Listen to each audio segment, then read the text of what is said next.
St Anthony's Primary School in Craigavon. You have a grandson here, Shay, I believe, who Yes. was introduced to some work with horses through the school's activities. Can you tell us a little bit about how that started? Shay is autistic. He also has sensory issues and he has a problem with his hip and his foot. And to be quite honest, I was a bit iffy about it because I went, Shay wouldn't be able to do that. But Miss Fleming persuaded me, give it a go, just give it a go. So the first time he went, I couldn't wait actually to get back to pick him up to see how he got on, and he come out of school buzzing. And I spoke to Miss Fleming and she said, unbelievable how excited he was at the start. He didn't want to get on the horse, but the people there persuaded him, got him on the horse, couldn't get him off. Unbelievable. You know, I was gobsmacked by what I saw, because, you know, I would see those children day and daily with their different needs, and there's a whole dichotomy, a whole range of needs in that room, and to see that calm and that rapport between the horse, the children, it was almost like the horses were tuned in to the children's needs. And if anyone had said to me, if someone had said this, what I'm saying to you now, if someone had said it to me, you know, a few months ago, I'd have been thinking that boy's on medication or something. It's wacky, you know. He has gained in confidence, honestly, unbelievable. As I said before, he was extremely negative. But he talks so much about the horse riding, and now he wants to develop games. I want to be a scientist. He's so much more positive in life, and the bond that they have with those horses is unbelievable. What are the people like who work with the horses? Are they nice? Are they friendly?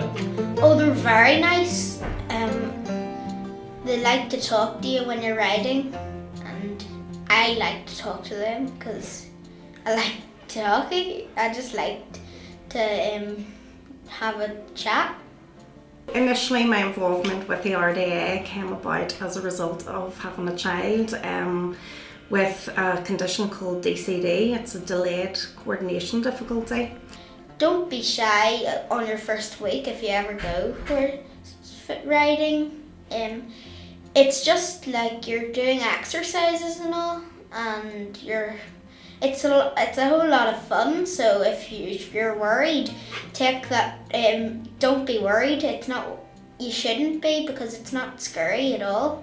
I was introduced to them as a special needs teacher, and I then came on board in my own class now, take part in a weekly programme of equine therapy.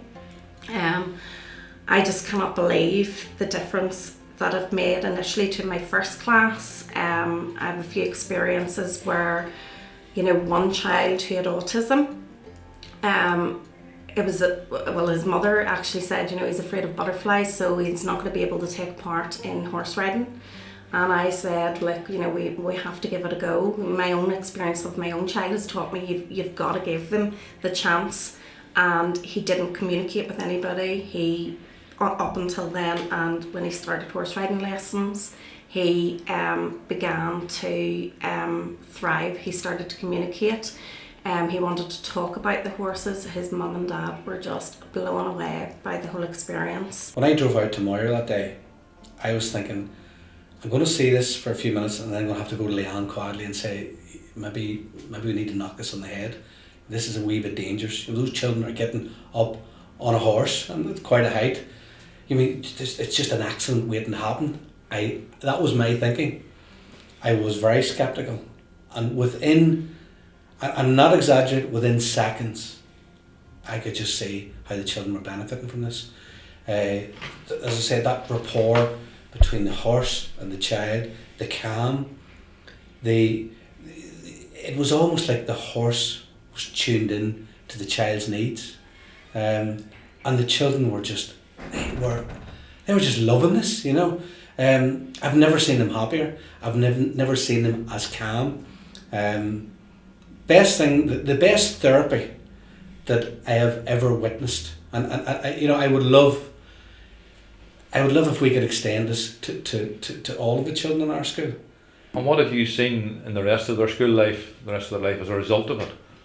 What sustains? A calm, it's actually had a maturing impact on the children as well. You know, their whole attitude to when they come back from that session, they're as I say, they're very calm. They're better predisposed to learning. They interact better among themselves, because remember, in that classroom you've children with physical needs, with learning needs, all sorts of needs, and sometimes there can be a little clashes there. You know, when they come back from the riding school or from that session, there's just a calm. It has impacted positively on their personalities. Those horses are special, absolutely. You know, and I don't want to sort of exaggerate this, but I'm just telling you it exactly as I saw it. And that was your introduction to horses too, Sean? You had no background with animals, really? None at all. None at all. Anything equestrian or whatever. No, never been on a horse in my life. It sounds terrible. I've never even been in this kind of environment ever, and I've gone back quite a few times. These volunteers are special. They're great people. They know the children so well, just as the horses do. You know, I just wish that this kind of therapy could catch the attention of educationists at department level. You know, this should be funded. This kind of therapy should be funded for schools, for all schools, because the service they provide is it's you know, it's beyond description, really.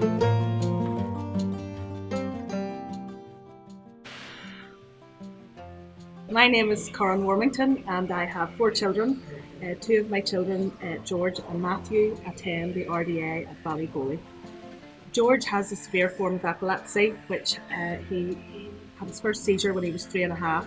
It came out of the blue, and from that we have trialled many medications, and he has a VNS implant and is on a medical diet now.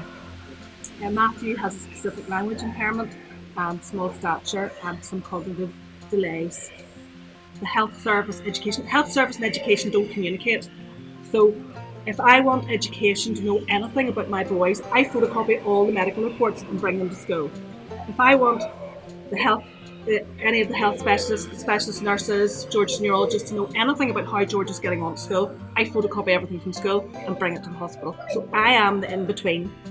So the RDA, for me, has provided education, health, and the well-being of my boys and brought it all together into one. Well, sometimes when I go to the hospital, well, it's annoying, but horse riding is better because it's more fun.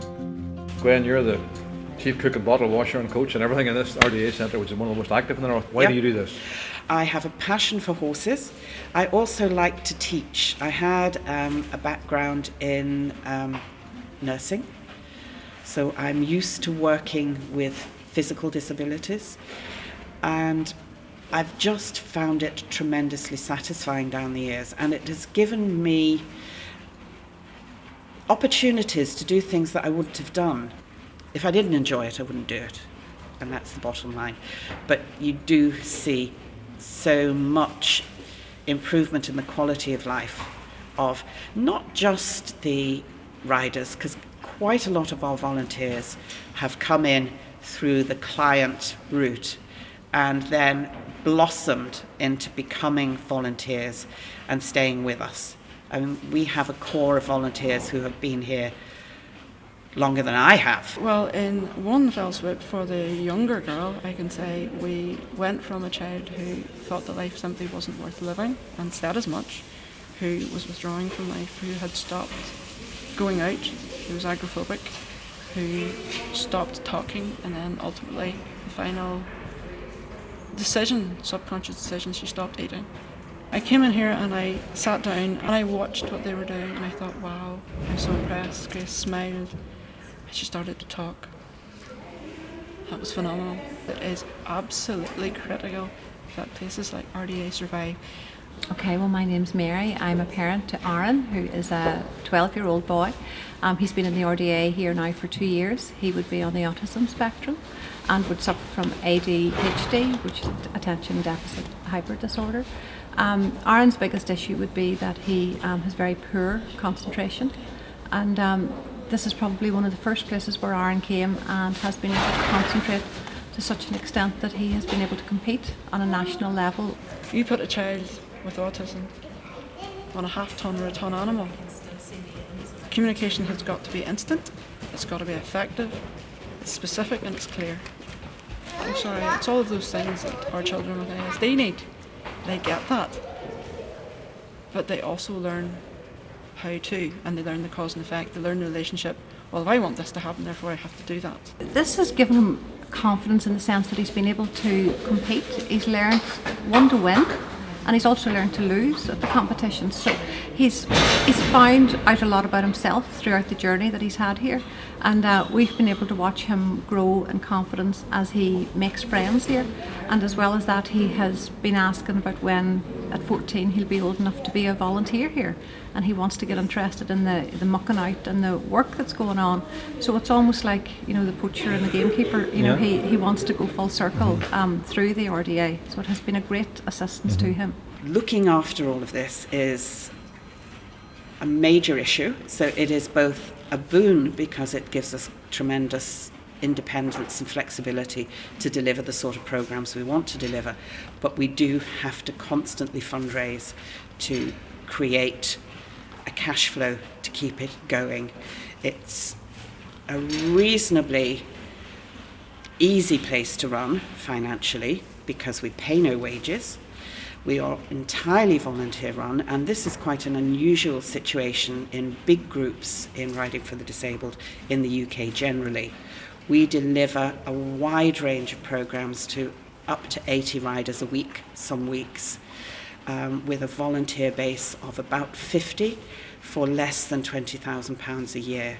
If we were to quantify, and we do in our accounts, the value of the coach's involvement very conservatively and the volunteer hours, and it's very conservative, it's in the region of £350,000–400,000 annually. I'm not sure how long we can go on working with this volunteer-based model because it's so time-consuming. But it has worked very well for us. Every September when we reopen, we know we're going to have a lot of riders. We know we're going to have a lot of horses' mouths to feed. What I do not know until the door opens is, will I have any volunteers? Because they are volunteers. But we are blessed with a great base of really solid, passionate volunteers for whom this is much more than turning up. And we have had some young people of no more than 15 or 16 who have got the first words a child has ever spoken out of them when they're riding a horse. Because once those children are on that horse, you can deliver education, you can deliver therapy in a way that they may not accept in a classroom. Do you know, I often think if his teachers were to come in and see him here, they would be amazed at how he concentrates here. I go to the parent-teacher meetings, and Aaron is academically a bright child, but what the teachers will say to me is, if we could nail your child to the seats, we would have a great child here. Now, don't get me wrong, they help him tremendously, but he has flies in his pants. You know, he just wants to move constantly. And yet he'll come in and he'll sit on the horse, and because he's getting that sense of movement, because he has to concentrate so much on what he's doing and listen to the instruction from whoever is giving it, or occasionally entirely on his own when he's in competition, he has to be able to do it himself. It shows the skill set that he has learned through here. They learn how to deal with sensory challenges as well, and therefore you can deal with a very busy environment and the smells and the dirt and the noise and the lights and the instructions and the communication requirements and the temperature drops and changes. You can deal with the classroom, you can deal with the lecture theatre, you can deal with the workplace, and you can deal with people. So that's that old buzz phrase, transferable skills. That's how that works. If, at a more simpler term, which I've seen happen here, if you have to put on a pair of boots, you have to wear a hat to ride, you have to put on jodhpurs, and you have to wash, or you're going to smell of horses. Some of our kids have huge problems with those things. But they deal with it because they really want to get involved with the horses. So they learn that they will survive and that these uncomfortable sensations are not fatal. And they do them, and they do them, and they do them, and they desensitise to them, and they get through it.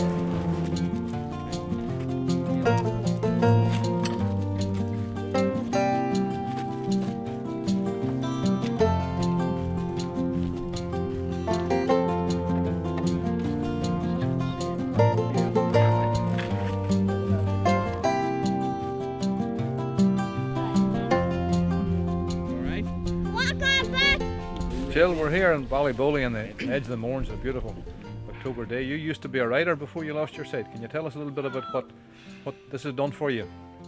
Well, yes, as a child I rode ponies and show jumped a bit, but then later on in life, in the late 20s, I started to lose my sight, and then I heard about this starting up.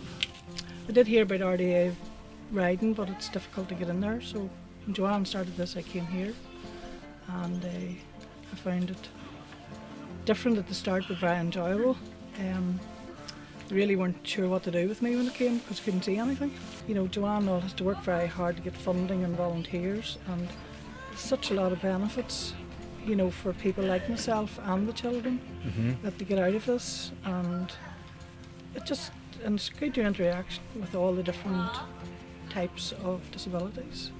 The RDA is a very central part of your life now, and that yes, because of that reason, and it keeps me involved with horses, and I've had them in my life, all my life. So it was nice to get back in and to be able to do something. And you rely on volunteers, obviously, to run this. Yes, I rely on volunteers because I don't have any immediate family. My husband died 9 years ago.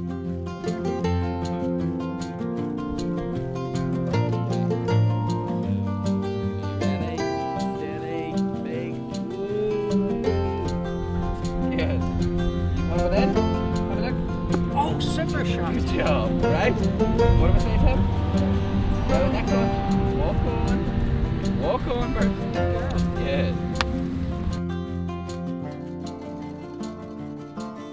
Good. My name is Lorraine Nelson, and I'm the Centre Manager here at Donkey Sanctuary Belfast. We work with children who have physical needs, and also children and indeed young adults and adults with maybe mental ill health too. We have life-limiting conditions that go through the whole broad range of the spectrum of ages. I would say probably the majority of the children that we have here, probably 70% of those children would be on the autistic spectrum to a greater or lesser degree. It's not written, nor would we class it as being therapeutic. Yeah. What we're delivering here is donkey facilitated learning. We have different clients. Typically our day would be made up of young school children who would come in the morning times, and they come with additional needs schools of all different types, from complex physical disabilities right through to maybe speech and learning, and as well as children who are life limited too. So those sessions are set up in a very secure environment where the donkey is totally at freedom and at liberty.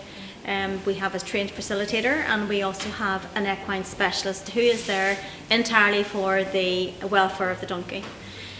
We are pretty unique in that we have got a real structure and a framework to the services that we provide, in that we monitor the animal's welfare both post, pre, post and during the actual session. Donkeys don't have any problem communicating with us and all across all sorts of emotional sets, yeah. They can display stress, and it's important to us obviously that we act on that, and there's never any duress put on the animal. Part of the ethos of what we do is freedom of choice, just as from the human side of things as well as the equine. So at no point would we ever force or willing an animal into doing anything that it doesn't want to do. A lot of the I suppose the thought behind what we're about is really allowing time. So should it take 15, 20 minutes or should it take 10 or 12 weeks? It really doesn't matter. We are very lucky here and very fortunate is that we can actually allow that to happen. And I had a situation about 2 months ago, just before the schools broke up, where I had a young boy who came with the school, and the teacher and classroom assistant were, I would say, probably unconvinced as to the benefit of him being there. It was out of his routine. He was a little stressed coming off the bus. It was a brand new environment. There was new flooring, different smells. So they were quite, I would say, reluctant to look at the benefits of what was happening. And he walked over to the donkey and put hands on either side of the donkey's head and started to babble, verbalise. And the teachers had never heard him do this before. They did make the comment to me that afterwards that he didn't actually make any eye contact with any human in the area either. She'd never seen him really look at her, and he was quite clearly communicating in some way with this animal. So not only did I learn a massive amount as well about this child, and having preconceived ideas about how it's going to turn out, but they also did too. And that for me, I think was probably all the more important. That was probably the biggest learning for me. In that I hope that maybe they may have a different view of not only that child but potentially any other children too. So.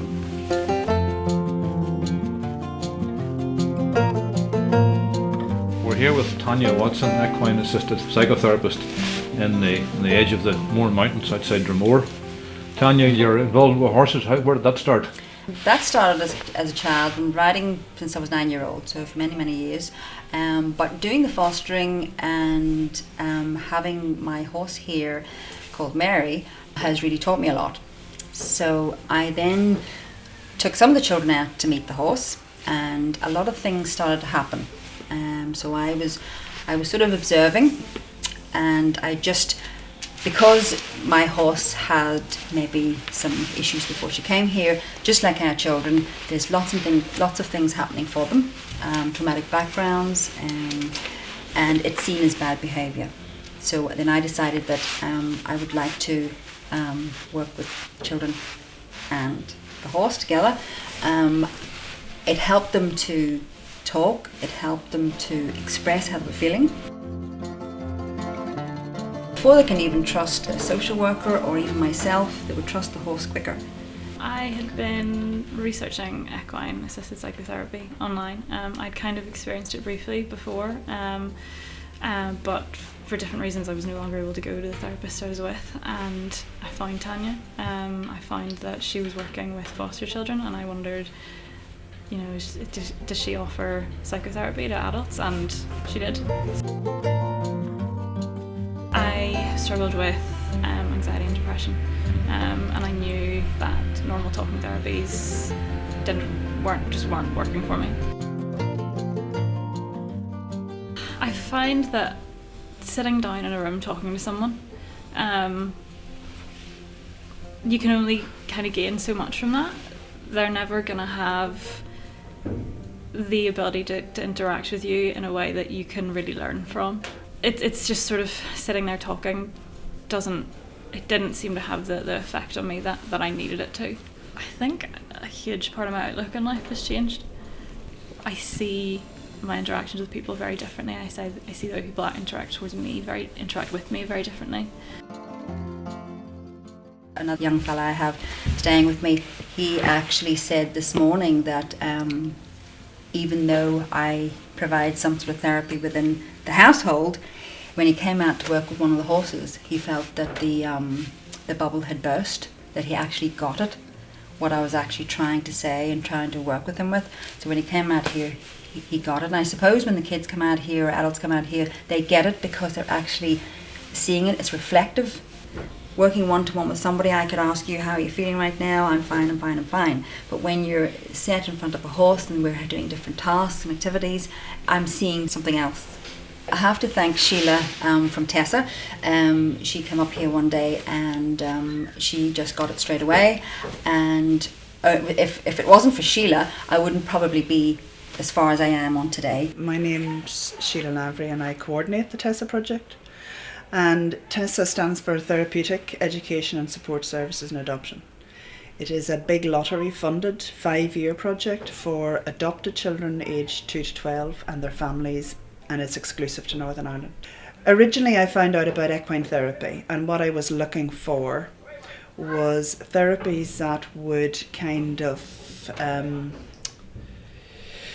feel less threatening for children in a way, and not where children wouldn't have to talk about their experiences. One of the things we know about trauma is that when you start talking about things that have been traumatic in your past, it creates a physiological response in the body and actually puts children into fight or flight or freeze or submit behaviours, which is what we wanted to avoid. Also, a lot of our children would have experienced trauma when they were very young. Some of it when they were tiny babies, actually some of it when they were in the womb, if you think about traumatic experiences in the womb, which do actually impact on a child's development. And so they would have what we call developmental trauma, and they would have had it from before they had language. They would have no verbal skills to articulate it or to even understand it.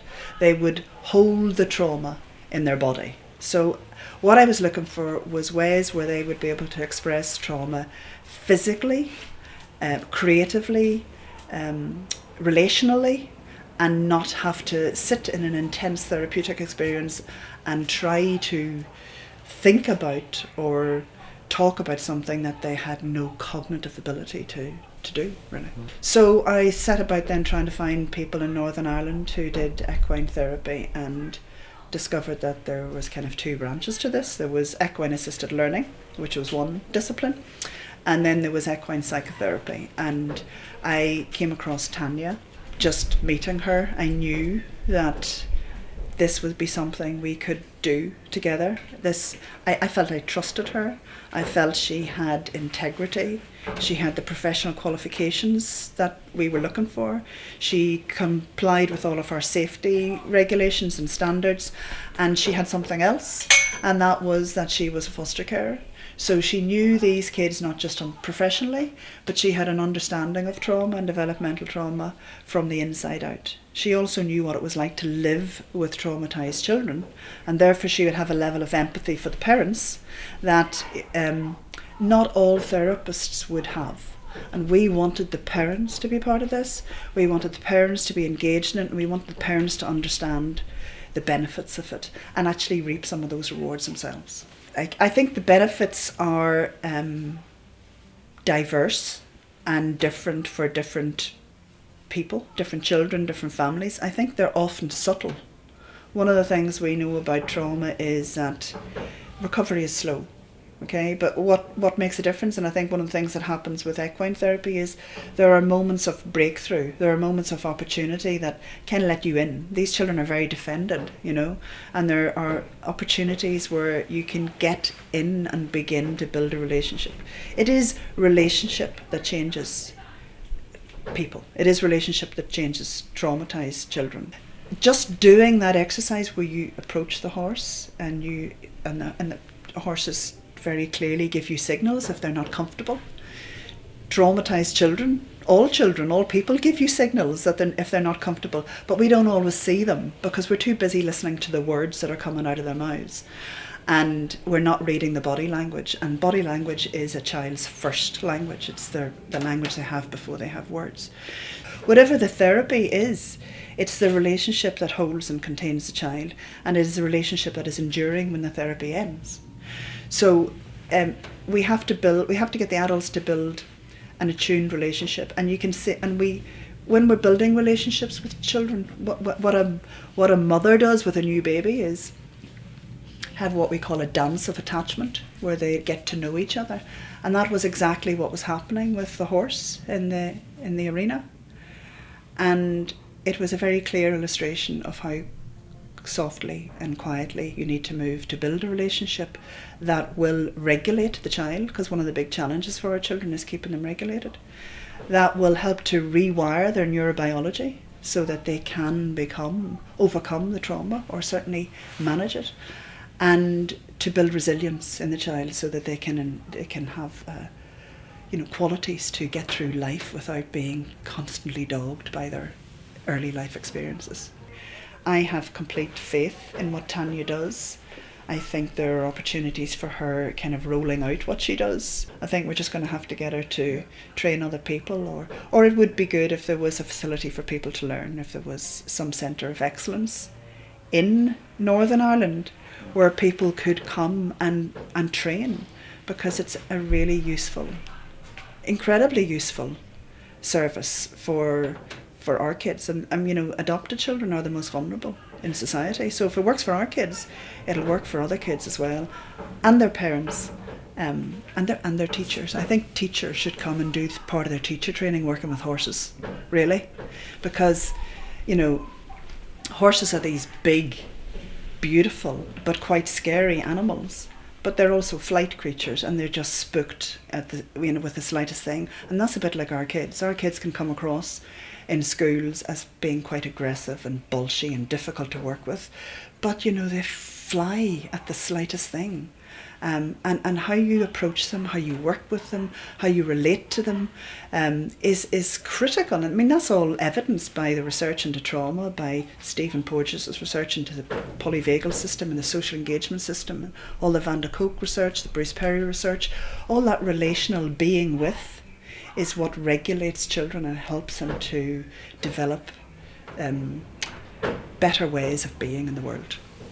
I'm comfortable that the research is effective. I think, like every therapy, it works well. It works brilliantly for some people.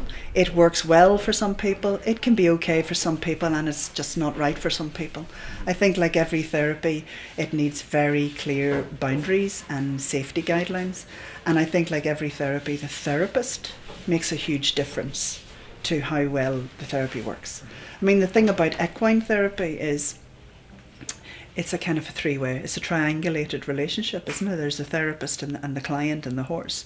And what the horse does lots of things, but primarily from what I can see, what the horse does is kind of dilute the intensity of the therapeutic experience. So it doesn't feel too hard for the client. It doesn't feel like I have to give answers to this question, or I'm being pressured to say something that's too painful or difficult for me.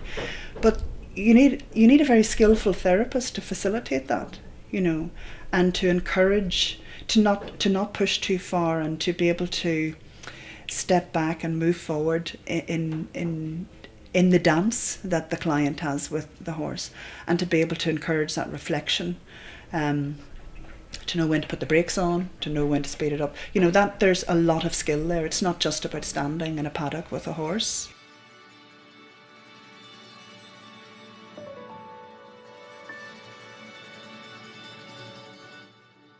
My name's Simone McCambridge. I'm the founder of Tullinewbank Stables. My husband and I wanted to create a facility that was for everyone. Friendly, non-judgmental. Horses should be open up for all people, no matter where they come from. Hi, my name's Leisha. I'm 17 years old. If I'm on a really bad day, horses have just kind of come up here and stayed. My horse lifts me up. Changed my life in a way. It's given me something to do. I've made so many friends from coming up to the horse riding. It's a big community of people, but being able to do it's like a big thumbs up. Love it.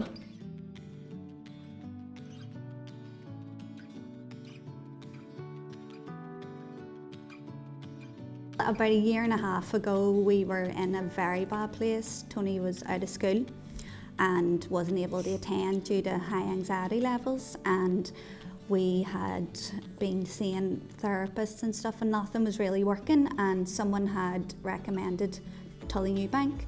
So I phoned Simone. We came up for initially a pony ride and she absolutely loved it. So the next week we came back and we started the wee Saturday morning pony camps, and that was it. She was hooked, and within weeks you could see the difference in her. She was starting to come out of her shell, she was starting to talk, because at that stage she was communicating with nobody except me. She was shut down to everybody, and slowly over the months she returned to school. Since I started Tullinewbank, I used to have one friend, but now I have a lot of friends. Calm horse. Nice and hard, Jim. Push in.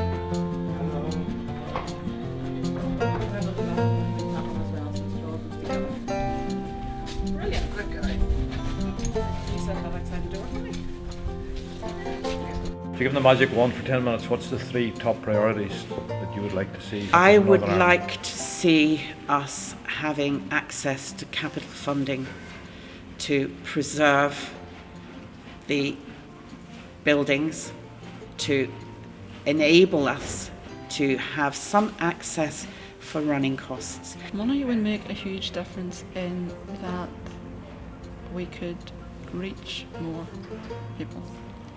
We could have more horses, more stables. We could pay staff to muck out and feed. We would still have our volunteers and teach them citizenship and have them in the arena. But we then could concentrate on the therapy end. I would like to see a regional, if not a national standard applied to equine assisted, equine facilitated learning and therapy, because at the moment there isn't one, and that's the main reason that I got involved with this particular group, because I do think we need to recognise good practice when we see it and to quash bad practice when we see it. I suppose the greatest desire for me would be to have people appreciate the impact, the positive impact that it can have on people's lives. It does require people to be open-minded, and it is a journey for some people, but it is really quite simple. It is very much allowing time for people to process thoughts, to have people benefit from just being close to nature. A lot of these types of things and these very simple things people aren't getting the opportunity to do these days. I would like to see something like RDA National and the British Horse Society and an equine facilitated learning therapy group overseeing standards, and I think that would have to come. Apart from that, I'm happy. Yeah. I would say to anybody who doubts this, experience it for yourself. I had a theoretical idea of what equine therapy was, and I had read some research paper, but I didn't really know what it was until I was standing there with a horse. I found an inner calm with me when I went to the session, and it was almost spiritual. Now, that might sound a bit wacky, but it was something spiritual about it.